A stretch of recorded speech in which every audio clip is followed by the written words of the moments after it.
In Los Angeles, I'm David Brancaccio. This is the Marketplace Morning Report. From APM, American Public Media. The Jacksonville Fair celebrates 70 years in its downtown farewell before moving to the west side, November 6th through 16th, with 10 concerts a day on 2 stages, art exhibits, culinary competitions, horticulture exhibits, and more. Info at jacksonvillefair.com. Baptist Health is a proud supporter of First Coast Connect. Baptist Health, committed to building a healthier community for all of us. More info at 202-4YOU or baptistjacks.com. The North Florida TPO is dedicated to transportation planning, funding, clean fuels, and new technologies for a vibrant, resilient, and connected region. More information available at northfloridatpo.com.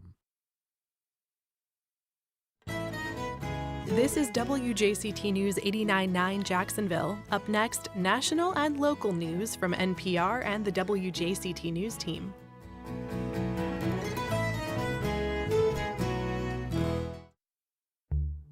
Good morning, I'm Ann Schindler, and on today's First Coast Connect, it's the biggest stories of the week. Florida considers loyalty oaths for teachers and adopts ultra-conservative education priority. The state conducts another execution in a record-setting year. The city approves emergency SNAP gap relief. A proposed butcher shop ends up on the chopping block after residents protest. And a city council member makes criminal allegations but offers no proof of fraud by the city's telehealth provider. We'll talk about all that and more with our panel of journalists on our Friday Week in Review. Later, cozy up for a conversation about how your generosity can help someone in need and honor the memory of Mr. Rogers. You can join the conversation on air by calling 904-549-2937. You can also email First Coast Connect to WJCT.org or reach out on social media. It's all ahead this hour after the day's news. Live from NPR News in Washington, I'm Windsor Johnston. The Trump administration is upending its homelessness policy with deep cuts to funding for long-term housing. NPR's Jennifer Ludden reports critics warn it could push many thousands of people back onto the streets. The change slashes 2/3 of the funding that's long been used for permanent housing with services. Instead, it will ramp up spending on transitional housing that requires work and addiction treatment. In a statement, the Department of Housing and Urban Development says the new policies will restore accountability and promote self-sufficiency. In another change, HUD will no longer automatically renew existing programs.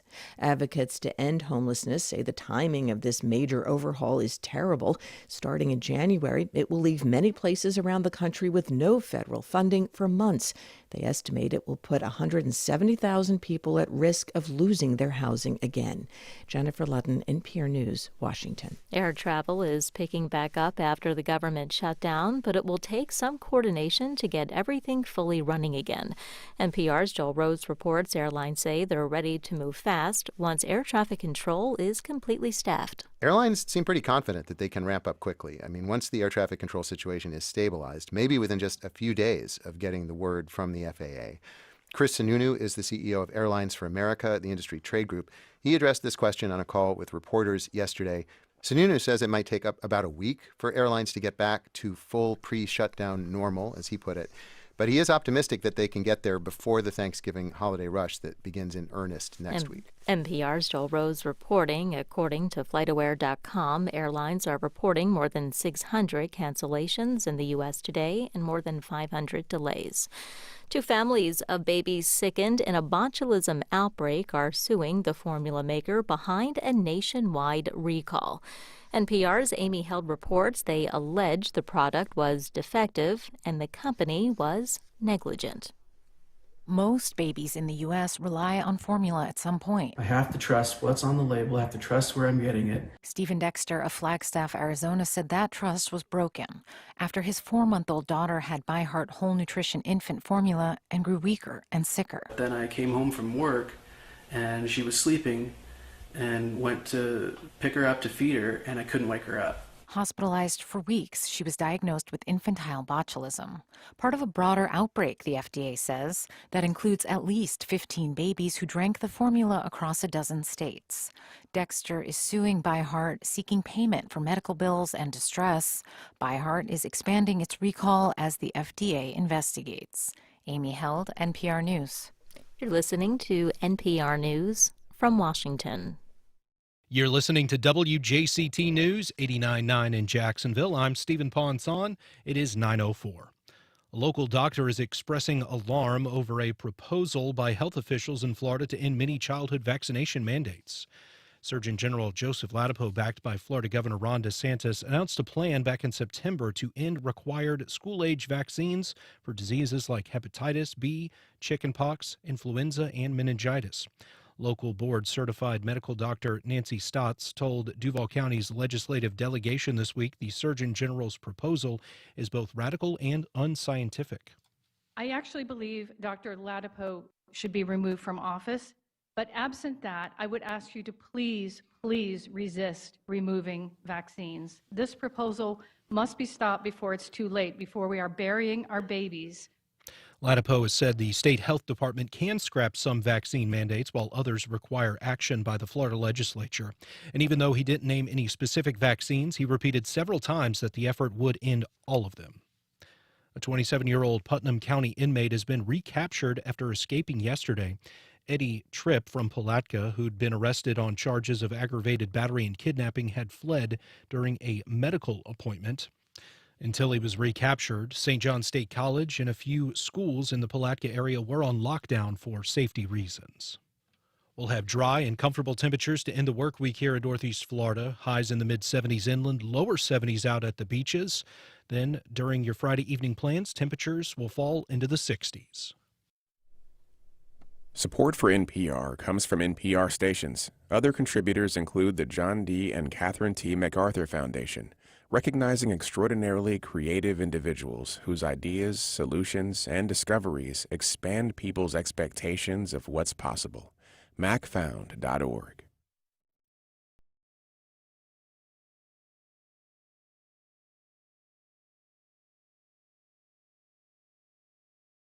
Support for First Coast Connect is provided in part by Baptist Health and North Florida TPO. Opinions expressed on the First Coast Connect Week in Review are those of our panelists and do not reflect the views of WJCT News 89.9. Good morning. I'm Ann Schindler. This is First Coast Connect, and it's Friday, which means it's time for our First Coast Week in Review. Among our topics, oaths for teachers and moral instructions for students as Florida continues its conservative educational shift. Jacksonville leaders approve emergency food funds to plug a fraying safety net. A near doubling of state executions, with Florida home to almost 40% of the country's total. The city's telehealth provider calls a council member's fraud claims entirely false.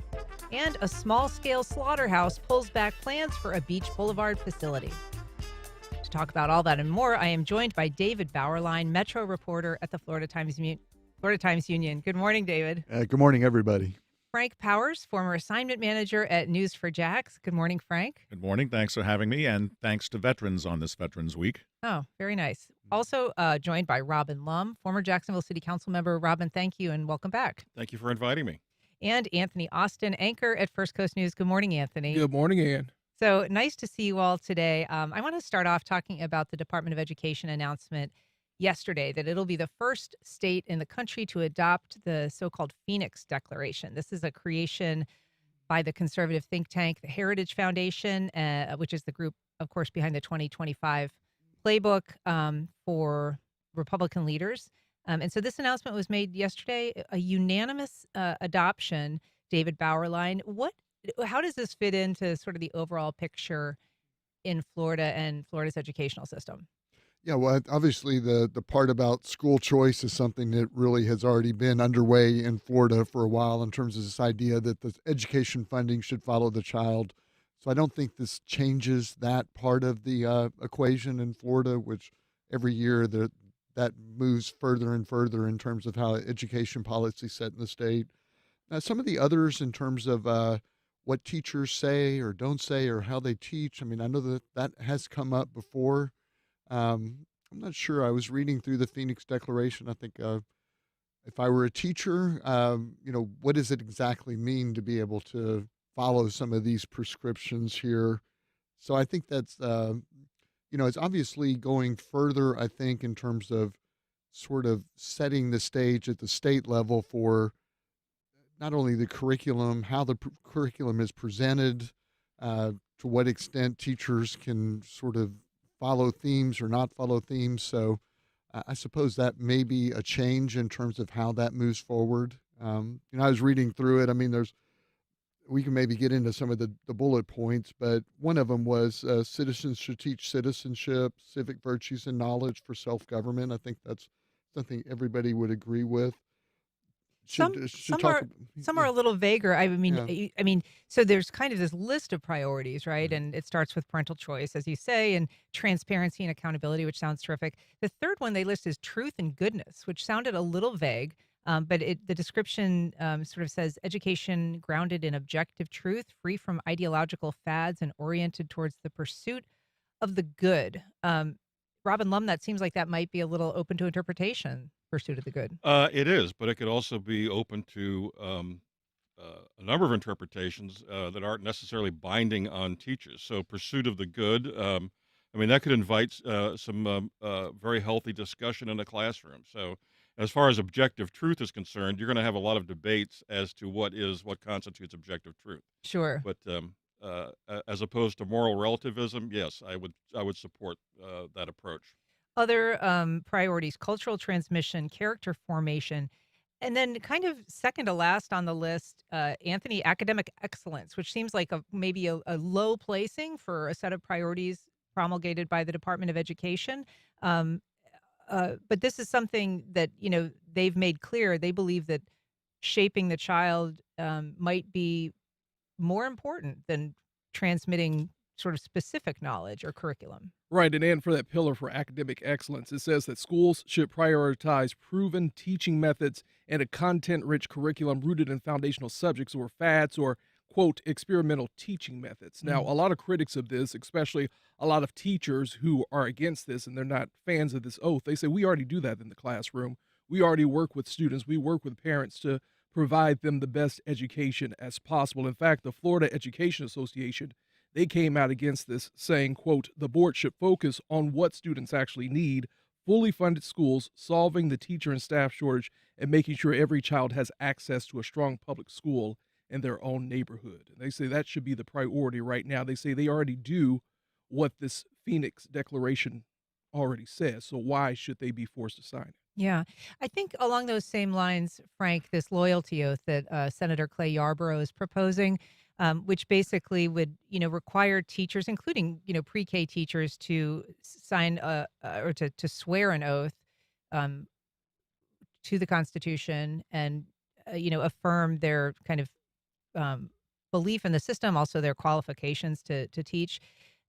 There are some people that are, concerned that is tracking with just more of a kind of obedience / conformity as opposed to, serving any true need in terms of what teachers should bring or what they should be obligated to do. But the others say, well, if you've got nothing to object to, why not? Well, on paper, the oath seems to endorse qualities and goals we should all aspire to, right? Be a civic responsibility, highest standards in your behavior and dealing with others, be a positive role model for kids. Those come from within. Those are qualities. You can't tell people you're going to be civically responsible. It's a mandate, but my question is, all right, let's have the oath. People are going to sign it because there's an implied threat of loss of state funding. Who's going to determine if the oath has been violated? Are we going to have oath police? Are there going to be what a violation is codified in this oath? And who decides where those violations have taken place and decides, can the violator challenge the accusations? Or what happens? I mean, if you do violate the oath, is that something that can be actionable against your teaching license? Well, clearly that's the point. I mean, it would be the implication. That's the implication. We're going to have you sign an oath, which, by the way, sounds more like something a police officer or a soldier would take, or maybe Superman, truth, justice, and the American way. Yeah. We have a email from MJ saying our school board, which is supposed to be operating as a nonpartisan body, has increasingly adopted conservative ideology-driven policies that are reshaping public education in Duval County. Public schools are meant to serve all children. When boards become partisan, it undermines trust, silences diverse voices, and puts students and educators in the crossfire of political battles that do nothing to improve academic outcomes. And then adds, parents need to be aware of what's happening, and the community deserves transparency. Robin, I'll just ask for your last thought on this. I mean, is there something that that our educational system will gain if this oath becomes a requirement? I don't see that there's a loss. And as far as the school board being partisan, being conservative isn't being partisan. There are different approaches to public to service in public office. So yes, this school board tends to skew more conservative, but that doesn't make them partisan. One thing I'd like to make, you're talking a point I'd like to make about the this notion about the teaching fads. You know, we've been having large scale public education in this country for well over 100 years. You would think that by this time, pedagogy would have focused in on things that work. And in recent years, we've seen the social emotional teaching. We've gone through the Common Core controversy. I think that we are prone to pursuing these fads when we really should be concentrating on if we haven't figured out by now how learning takes place in the classroom, then we really have problems. So you can talk about funding issues all you want, but if we can't agree on how education should take place in the classroom, I think that's the great failure. I'd venture to say a lot of teachers would say they know just fine what to do if the state would stop telling them how to run things. And they might have a point. Yes, yeah. I agree. Also, a message from Tom on Facebook saying anyone who thinks a loyalty oath is a good idea should read Joseph Heller's novel Catch-22. The book describes what is going on currently just as well as Project 2022. If you're just joining us, I'm talking to David Bauerlein, Anthony Austin, Frank Powers, and Robin Lum about the week's headlines. You can join our conversation by giving us a call at 904-549-2937. You can email First Coast Connect at WJCT.org, or you can reach out on social. And, of course, you can watch all of these beautiful faces on our live stream. It's on the WJCT YouTube page and on Facebook. I want to move on now to some money that the city approved this week to help forestall community hunger. This is coming after the longest government shutdown in history. A vote, David, this is something that you covered, happened at City Council during their kind of Veterans Day delayed meeting on Wednesday, and really just hours before the House of Representatives ended the government shutdown. What were they aiming for here? Well, I think it was short-term relief. They passed $200,000, which is also what St. Johns County did, $200,000, just to kind of help out as through this hump. It does look like the federal government reopening means that there are going to be a full restoration of SNAP benefits. Sometimes there's a delay getting that through the pipeline. There's another legislation for $2 million that got deferred, and that still may come up. It does show that it shows in some sense that what happens at the federal level has a ripple down effect to the local level. And if federal cuts happen, then there's going to be pressure on local lawmakers because they're closest to the people to find ways to make up the difference or try to make up the difference. It's very difficult for local government to make up what the federal government and state government are able to do. But in this case, $200,000, that would help a little bit. I mean, I think SNAP benefits amount to $30 million citywide. So you're not talking about a large amount of what the benefits programs are. The federal government reopened, so maybe that takes the pressure now off the local government to try and help to make up the difference and pick up that slack.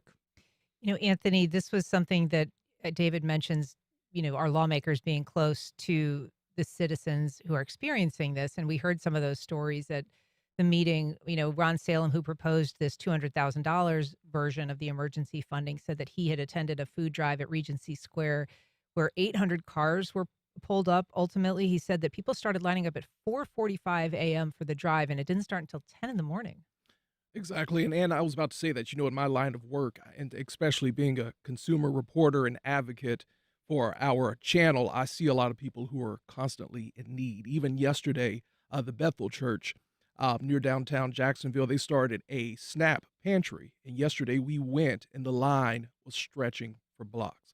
hundreds of people were lined up in need of just something to eat. So that kind of tells you how great the need is in our community. I mean, 160,000 people, according to the city of Jacksonville, rely on SNAP benefits, and across 23 neighborhoods, over 1 in 2 households are on SNAP. That's according to statistics from the city of Jacksonville. So it just kind of tells you about the need, and even that $200,000 that was approved by the city council, Feeding Northeast Florida, where the money is going to, they say that that's going to only last them for about 2 weeks. It's going to feed a lot of people, but that money will be gone in 2 weeks. Yeah, Robin Lum, this was a rare unanimous vote by the city council. There was a couple absent, but it was basically a 17-0 in favor of.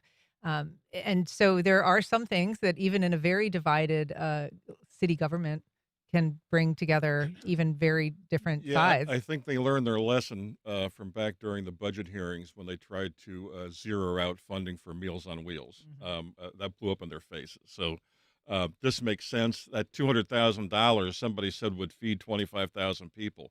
Well, that's $8 per person. That's not going to go very far.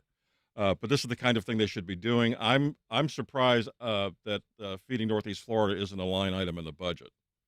I would think that it would be, but frankly, I don't know. Yeah, I mean, that is the agency that is trying to pick up the slack. And Frank, this is, they provide, like all food banks in the country, basically 1 out of every 9 meals, the rest provided by SNAP in terms of, the need and their ability to fill that space. It really is not easy for them to scale up, or maybe even possible for them to scale up.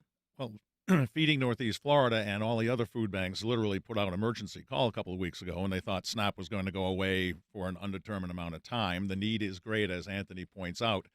You saw this past weekend, kids from high schools are in front of Winn-Dixie's and Publix doing food drives, and there was a lot of enthusiasm, and that's good. There's that civic responsibility at an early age. It was very great to see. What's going on in America is not just to the people who have little jobs or low-paying jobs. It's happening to high-paying parts of the economy. All the layoffs, literally hundreds of thousands in the last couple of months being, I don't know if the word is blamed, but attributed to AI, and that's only going to continue. So we're going to see more and more people finding out that their monthly money doesn't last to the end of the month, and they will need more help. Yeah, and it is obviously a time of year where people are thinking a lot about that. There's a turkey giveaway today, in downtown Jacksonville. So anyway, that need exists and is there. I want to move on now to a topic because last night, Florida conducted another execution. This was of a man named Brian Jennings. He was convicted of the 1979 murder of a 6-year-old named Becky Kunash. And this was, on pace to be, a continued record-breaking pace, Anthony, of Florida executions. That's right. When you look at the numbers right now, just to kind of give a perspective, since Governor DeSantis took office here in Florida, the numbers have swung dramatically. Few in 2019, none in 2020 through 2022, and the governor's saying that was because of the pandemic, and 1 in 24, and now we have a big jump in 2025. So Florida currently has about 256 people on death row. That's the second largest death row population in the country. And some people are wondering, why are we seeing an uptick in these executions? The governor says for our state, the increase stems partly from the shutdown caused by the COVID-19 pandemic and also a renewed focus, he says, on bringing justice to victims' families. But some experts aren't so sure about that. An attorney has suggested that the shift also relates to federal policy changes and also the state's push to reduce its death row backlog. But also, one change we know, too, something that's important to mention, back in 2023, the law actually lowered the requirement for a jury to recommend the death from unanimous to an 8-4 vote. Sure, right. No longer unanimous juries required for death in this state. But there is this big backlog, David Bauerlein, and the governor seems intent on sort of clearing out that backlog. But there have also been suggestions that some of this is politically motivated.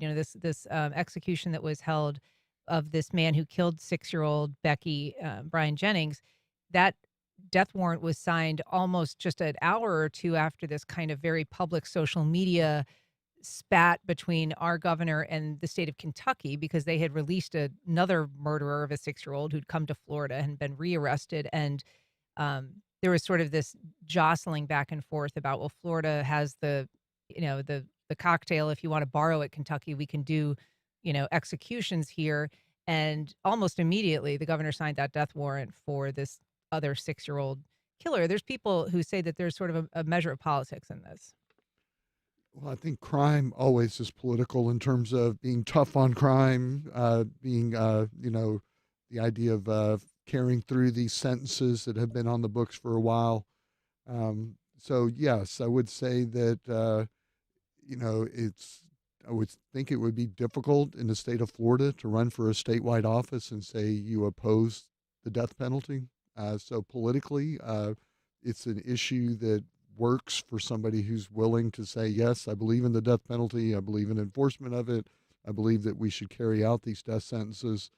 I mean, the flip side always, Ann, is that the death penalty and execution is the final verdict. I mean, you have had cases, obviously, over the years where people have been put on death row and later exonerated. 30 of them here in Florida. Yeah, there's been, I think nationwide, 200 since 1973, 30 since that time have been in Florida. We had one case here a few years ago where Chad Hines. Where they freed somebody from death row who had been on death row after reviewing the evidence. So this was in 2019. I think his name was Clifford Williams. So yeah, that's the politics of it are that on the one hand, yes, that is a winning issue, so to speak, politically, if you want to frame it that way, to be in favor of the death penalty in Florida. How do you make sure though that nobody is executed and then evidence comes out that that person was not the killer? In this particular case, he was tried 3 separate times. The first 2 convictions were overturned. I think he was tried again in '86, found guilty. The death sentence was imposed.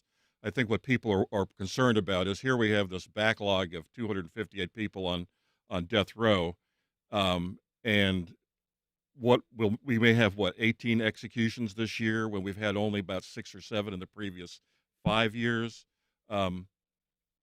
Just as Governor DeSantis said, justice delayed is justice denied. So it's not like there's a bloodbath.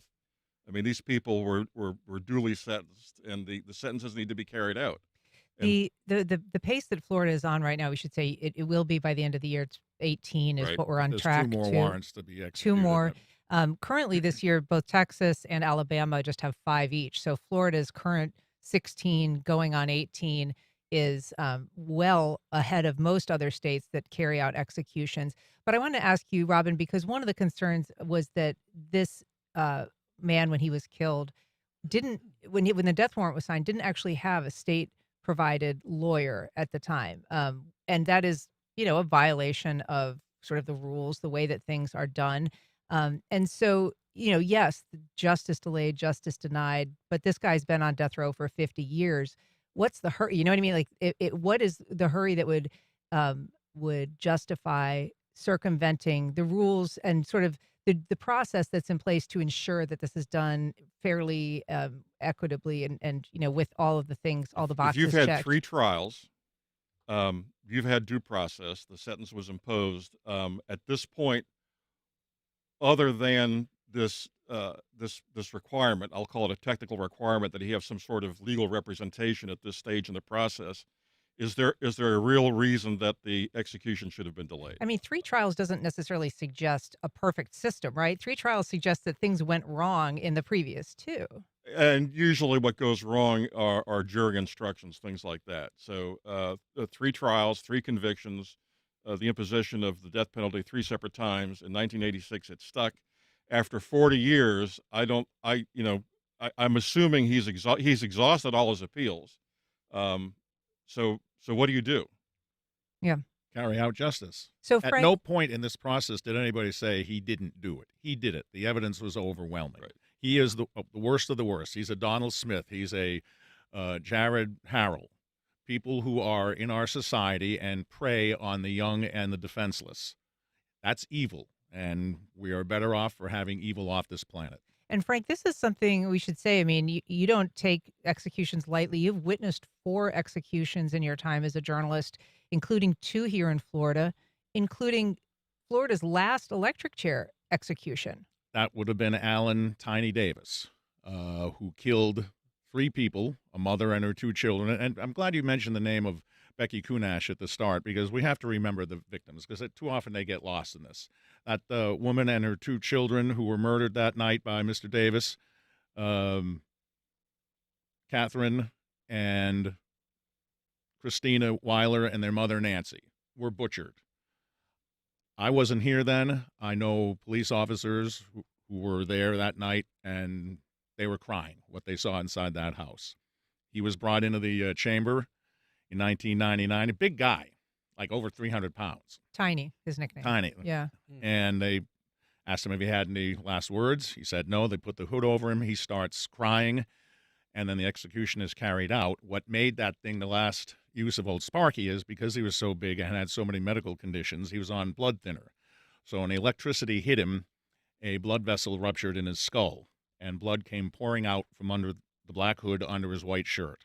And that led to the Florida Supreme Court basically telling the legislature, change the death penalty, get rid of electrocution in favor of lethal injection, or we will strike the death penalty law down.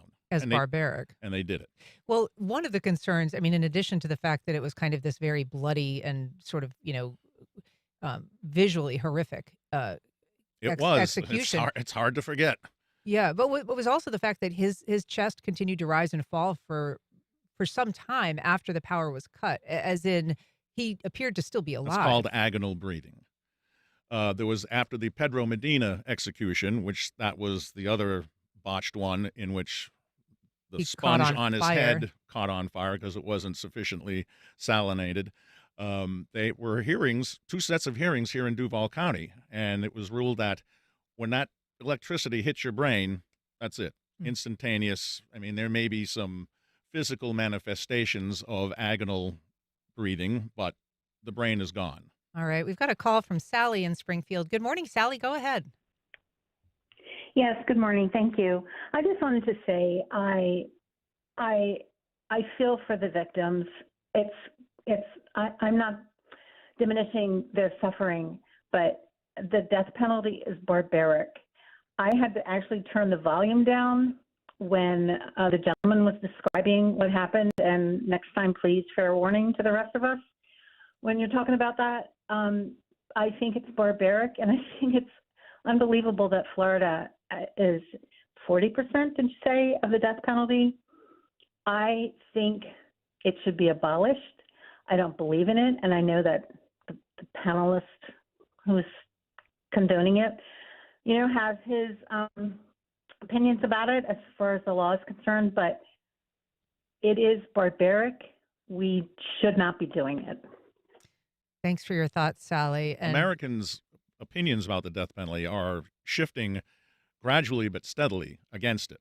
In 1984, 80% of Americans in a Gallup poll said they were in favor of the death penalty. That same poll last year, only 53%.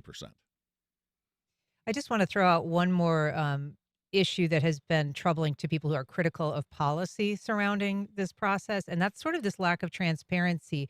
The example that has come up is a death warrant that was signed for Kyle Bates. Lawyers for Kyle Bates had filed a lawsuit against the state saying that they're only executing people who have white victims. And they're not executing people who have black victims. They were suggesting that there's a racial bias in the enforcement or in kind of the motive to sign a death warrant, prioritizing white lives, essentially. And so this lawsuit was filed July 29th. 2 hours later, the governor signed a death warrant for a different man who was convicted of killing 3 black victims. And once again, the people who are the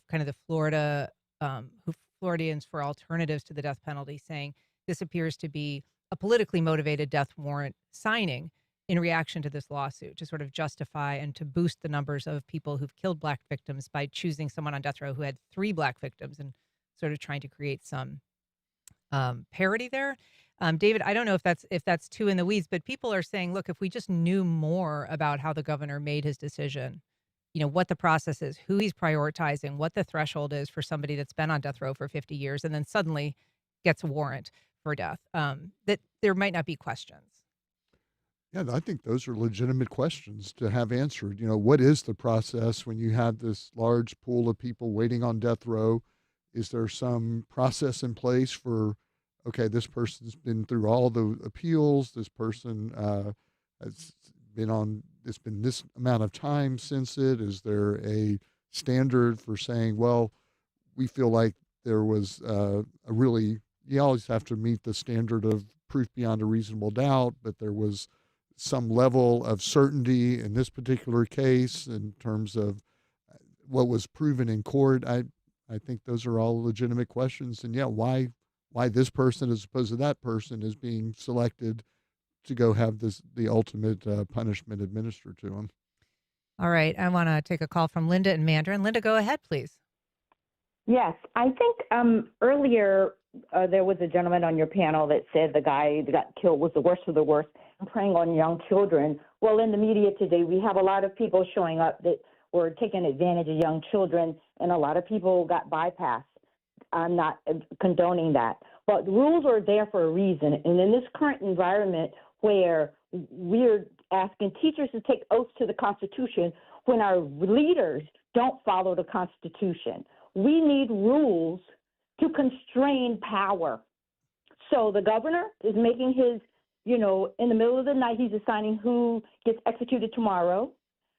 But if the guy didn't have a court-appointed counsel, even though he was on there 50 years, the rules are the rules.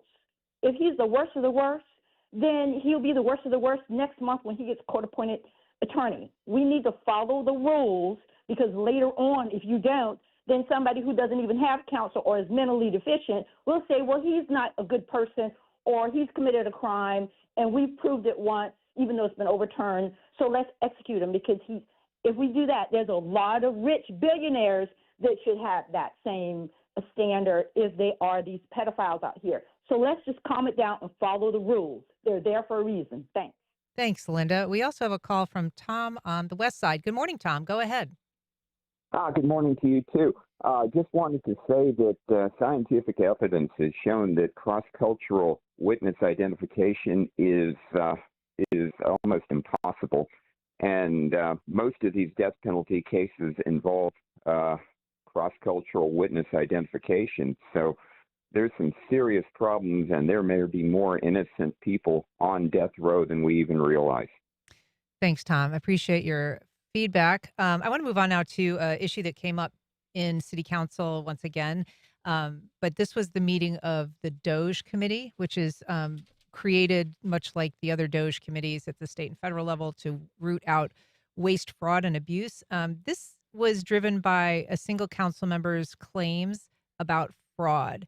This is coming from Councilmember Rory Diamond, basically saying without any evidence, apparently, but making some really serious criminal accusations. Anthony, catch us up on sort of what he was saying ahead of this meeting and why he wanted an emergency DOJ meeting. Yeah, we're talking about the city's telehealth contract, and City Councilman Rory Diamond, he claims that he's received a lot of phone calls and messages from people saying that basically the telehealth contract is being violated in such a way that there's a lot of Medicare and Medicaid fraud with patients being unnecessarily sent to the emergency room, and that's costing the city a lot of money. However, as you just mentioned, when he's been pressed to provide examples of this, there seems to be no clear examples on exactly what is happening with this Medicare and Medicaid fraud that he's alleging. It is important to mention, and also I know City Councilman Rory Diamond has also acknowledged this, that the city confirmed that the Office of the Inspector General has reviewed the telehealth contract and found that the procurement process followed all required protocols in this situation. And even the co-founder of Telescope Health, we did an interview with him right after that meeting, and he said, once again, where are the examples? Where is the proof of this so-called fraud? He says these are erroneous accusations that distract from HealthLink Jax's mission to, quote, make care accessible to all Duval County residents. So I think the big question is, where are the examples of this alleged fraud? Robin, I want to ask you about the process there because, Rory Diamond is saying, look, we are hearing these allegations. We just want to get to the bottom of it. We want to have an investigation. We want to look into it. At the same time, he's saying things like this is a serious misuse of taxpayer funds with potential illegal conduct. He's saying government officials may be diverting contracts to themselves. And he is also citing fraud, claims of Medicare and Medicaid fraud. Those are all kind of criminal allegations. Rory Diamond's an attorney. What do you think about kind of presenting those allegations before an investigation takes place in terms of, process or just even kind of? I think he needs to be very careful about what he says, because this is crossing over into what I would, if I were that business owner, that contract provider, I would consider that defamatory and damaging to my business model. I don't see any evidence of that. The whole idea behind the Telelink service is to talk to people about their healthcare needs, try to get them with a physician that can talk to them over the phone, and keep people from making unnecessary trips to the emergency room. But if they wind up going to the emergency room, how is that fraud? I mean, it just doesn't make any sense. If a friend of mine calls me and says that they just had a terrible fall, and I say, well, you need to go to the emergency room, am I committing Medicare or Medicaid fraud? It doesn't make any sense to me, and I don't see any proof. Frank, this is a service that basically is meant to help people who don't have insurance. Right. And so the folks So they're not at getting telehealth, Medicare or Medicaid. well, that's what the telehealth folks have said. It's called Jack's Health Link. Right. I think HealthLink Jack. HealthLink Jack, sorry. And so they basically said, we don't deal with Medicare and Medicaid. We're dealing with people that don't have an insurance plan. If there's fraud, bring it forward. There was that 30-minute Doge meeting the other day.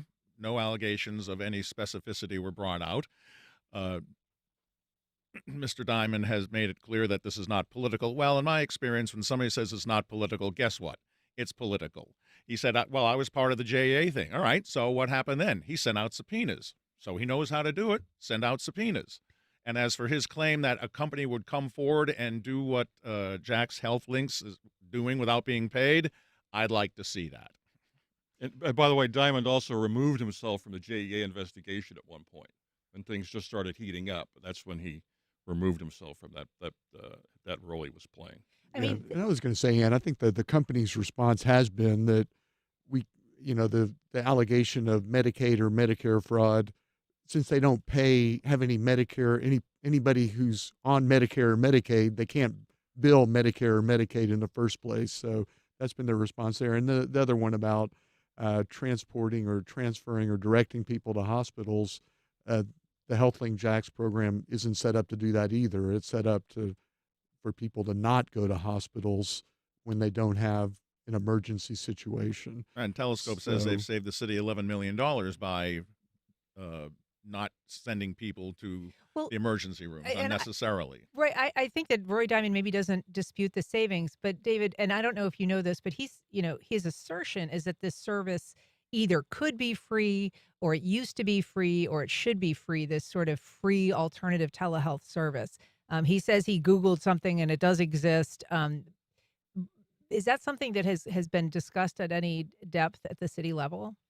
Somewhat. I mean, and that's something they'll look at more. I mean, basically, he's referring to there's a program that's in place already in Jacksonville that if you call 911, the fire and rescue department has a contract with the company out of San Antonio where if they determine that it's not something that requires an emergency trip to the hospital, they'll offer the person who called the chance to get telehealth treatment of diagnosis and treatment of that. And so it's really at point of service is somebody calls 911, whether they have insurance or don't, they get the offer of getting this telehealth service.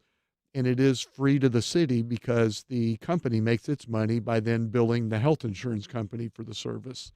But that's a different animal from providing a 24-hour, 7-day-a-week service where somebody can call a number, get the telehealth service, and that HealthLink Jacksonville is just for people who lack any insurance of any kind. They don't have Medicare, they don't have Medicaid, they don't get it through work, they don't get it through a self-insurance program.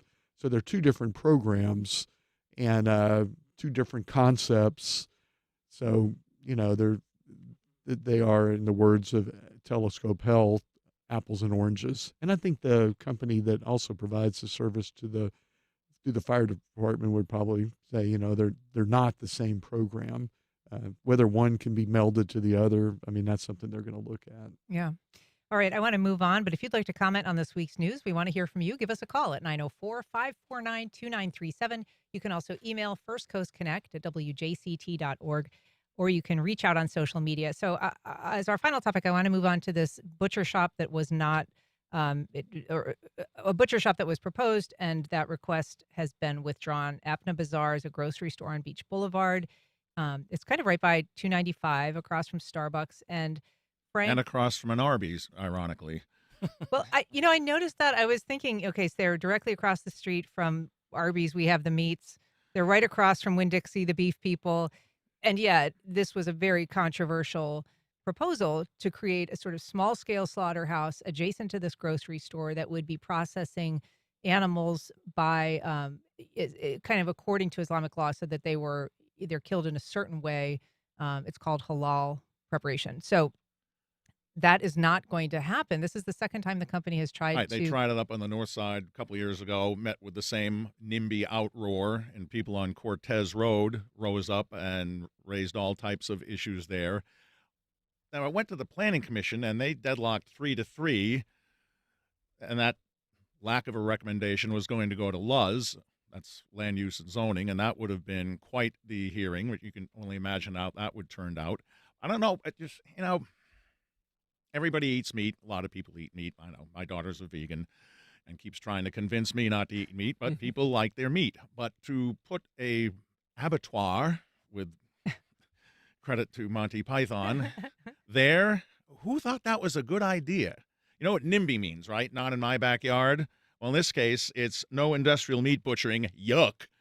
Yeah. You keep describing this as a small scale. It's not a butcher shop. It's a slaughterhouse. And it's not small scale. He had an application in for a 30,000 square foot addition to the existing building and a 23,000 square foot additional freestanding building. Sure, jointly the size of a And football let's field. talk. So, yeah. Well, it sounds like this was going to be industrial scale. So what do you do when you're opening a slaughterhouse like that? You're transporting in animals. You've got to adjust for the accumulation of animal feces, dispose of that. And by the way, there are a number of European countries that have banned halal slaughtering because it's the animal's throat is cut while it's still fully conscious. It's not pre-stunned. So this is, you can get off onto whether or not halal meat processing is it's not. I would not consider it humane, but I don't think they were able to decide on that basis. It was a function of, is this a good use in this particular area? I don't think that there's probably much of a good example for humane butchering in this country across the board. And when I said small scale, I really just meant compared to industrial scale. There are not that many slaughterhouses that aren't dealing with kind of a mass quantity of animals, But not in mixed-use residential neighborhoods. Either of them. Off Beach Boulevard. Exactly. Right. Or on the northwest side, which is where it was originally proposed. David, the grocery store said, look, this was, our attempt to sort of service our customers. The closest place we can find these are in Orlando. But they basically said, we hear you. We're not going to put this in. Y'all are welcome at our grocery store. Do you expect this is going to resurface? I would think it would resurface somewhere in Jacksonville. I mean, they've tried twice. I don't understand really why it's so hard to find a site that's industrial zone to do this.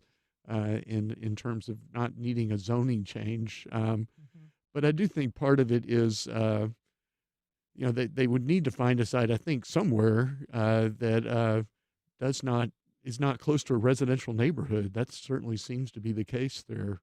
And so I would think they would try again. I mean, why not? I mean, there surely is a place somewhere in this. And that was part of the objection that the neighbors made is, look, this is a huge landmass city. Surely there's some place in this city where you can set up this establishment that doesn't have, it's not close to residential neighborhoods. So I think it would come back. I mean, it wouldn't surprise me if it came back. Yeah, Anthony, it's on a lot of levels a difficult prospect. You know, people were worried about property values, but then you also kind of you start to hear descriptions of, you know, the way animals are treated. You get kind of the whole animal rights advocacy ginned up. I mean, there's a lot of agents sort of coming together when you have something like this that is just on Beach Boulevard that leads to a lot of community pushback. Right, because we're talking about chickens, lambs, goats, cows that would be brought in to this facility. And that's kind of been the big pushback because the owners, they've told us in statements and even through their lawyer, they're going to have USDA oversight. They're going to have the proper insulation that would cut down on the noise and the smell so you don't hear these animals being slaughtered and you don't smell them as well. But a lot of people in the community were saying, okay, exactly how are you going to do that when they're being shipped in? We're still... what's gonna fly out of one of these, cattle trucks or whatever it may be that's coming into the neighborhood. But the owners have continued to say, this is, a part of their faith and this would be more affordable for their community and they just want to provide the service, but they're listening to the community. So it'll be interesting to see if this does indeed come back up. I do believe that they have said they are looking at possible other locations. We're actually following up on this story. I know for sure we have a reporter on it. So it'll just kind of be interesting to see where this progresses from here. We'll follow up with First Coast Connect. Anthony Austin, Frank Powers, David Bauerlein, Robin Lum, thank you so much for being here today. I really appreciate it. Glad to be here. Glad to be here, Aaron. All right, up next, a public media tradition honors Mr. Rogers while providing for people in our neighborhood.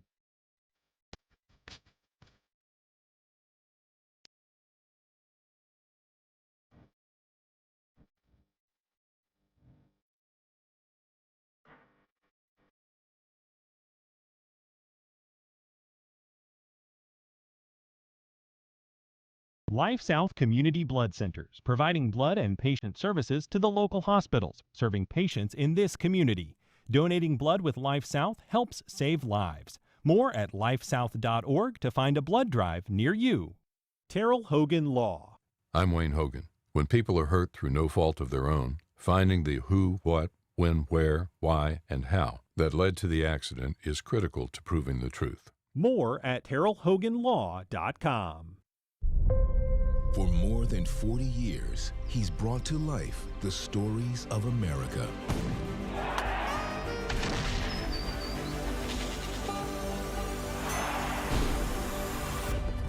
Now, Ken Burns turns his lens to the struggle that created America. Ken Burns presents The American Revolution, beginning Sunday night at 8 on Jax PBS and the PBS app. WJCT Public Media invites you to a special screening of Gilda as we celebrate Noir-vember, Wednesday, November 19th. Come out of the shadows and enjoy our cash bar, popcorn, and Gilda. What did you say to him? I just told him if a man answers, hang up. Doors open at 6:30, film screens at 7. Visit WJCT.org/film for tickets. The longest government shutdown in history is over. On the next Friday News Roundup, we take stock of the aftermath and the provisions that made it into the final bill. Plus, newly released Epstein emails put the White House on defense, and we say goodbye to the penny. The Friday News Roundup, next time on 1A. Today, starting at 10 on WJCT News 89.9.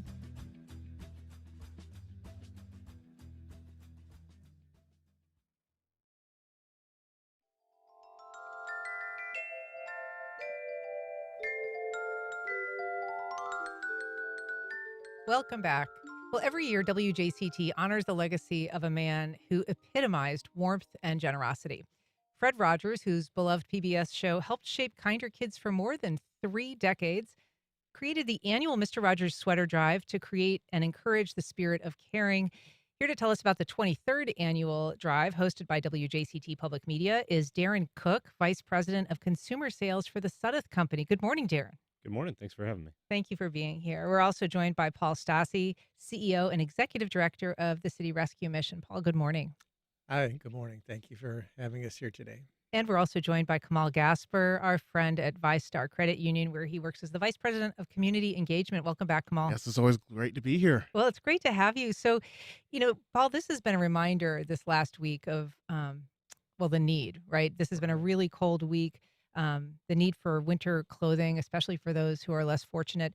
So what does this event mean, annually for you at City Rescue Mission? Yeah, well, at City Rescue Mission, we help those who are most in need here in Jacksonville. And often they come to us maybe just with a single pair of clothes on their back and no coats or anything. So as we go into this time of year, it's really critical to be able to give coats, hats, gloves, and things like that. And like you said, this week was a perfect example where it went very cold very quickly. So Yeah.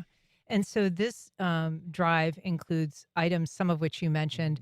It's my understanding that, adult needs are real, but the need for children gear is just as important. it is, yes. So Yes. what can people donate in the realm of like what kids are looking for, what kids need?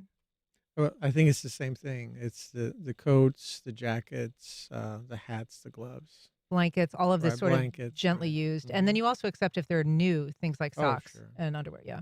Yeah. So Kamal, what is it about this event that draws in your organization each year? I mean, why the sweater drive in particular? Yeah, it's just the compassion and empathy of Mr. Rogers, and it's a way for our members and those in the community to be able to donate. So every ViStar location has 3 drop-off boxes, so for men, for women, and children.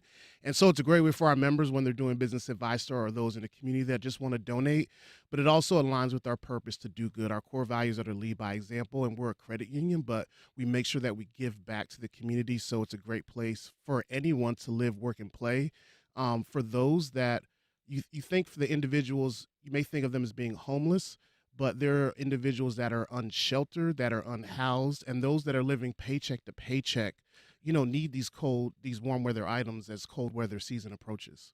No, Kamal, you're probably too young for the Mr. Rogers generation. I remember Mr. Rogers. Do you? Okay. I do. I learned when I was preparing for this that the sweaters that he wore on his show were actually knitted by his mom. They were, Yeah. yes. I mean, that's kind of an extraordinary thing. But we certainly do, Darren, associate sweaters, warmth, giving with Mr. Rogers and just kind of the legacy that he left behind of caring for neighbors. Why is Sudeth involved in this effort? What does it bring to the company? Yeah, well, we have a responsibility to give back to our community. The people that make up our company also are people that make up, different parts of the community. So we have a responsibility to, treat everybody with dignity and respect that need it, and it's basic things. So we take a lot of pride in being able to do this, not just in Jacksonville, but in other markets that we serve across the country, just as a way to help build and strengthen the bond between businesses and the members that we serve. And so Sudeth locations, there's 2 that people can actually drop their gear off at. Kamal mentioned that it's most ViStar Credit Union branches. They're also, I believe, at the Tom Bush family of dealerships, kind of and here at WJCT Public Media headquarters, of course. Paul, what kind of response have you seen? We know that donations began on November 1st. It goes through the 30th. Mm-hmm. What kind of response are we seeing so far? Yeah, so really the donations go to the other locations now. So you won't see them we until won't they see them. But I think on the distribution day, that's when the big trucks roll in and everybody unloads, and we're able to just distribute everything that was given. So And in past years, you've seen a pretty good haul. it has been. It's been a real blessing, and that we're just so happy that we could be part of this. So thank you both. Yeah, well, it's a great annual event. All donations go to the Clara White Mission and to City Rescue Mission in early December. And if you have questions, we've got a link on our website. It also links to your guys' website. So thank you so much for coming on today. Thanks for doing this drive every year. Yes, thank you. Thank you. Absolutely. All right. And that's our program. Thank you for listening. If you have questions or comments, you can send either to First Coast Connect at WJCT.org. And if you missed anything, you can catch our rebroadcast at 8 o'clock tonight here on WJCT. You can also find our entire archive at the First Coast Connect YouTube channel and at WJCT.org or on your favorite podcast platform. First Coast Connect is produced by Stacey Bennett. Our associate producer is Isabella Casapow. Feel better, Bella. Our show is directed by Brady Corum, and our theme music is performed by Club de Belugas. Don't forget to listen Saturday at 4 when neurologist Dr. Joe Servin speaks to the former NIH director about why public health should be apolitical. Join us Monday when we ask members of a new task force what solutions they'd like to see to lower the cost of childcare in the city. I'm Ann Schindler. You've been listening to First Coast Connect on WJCT News 89.9.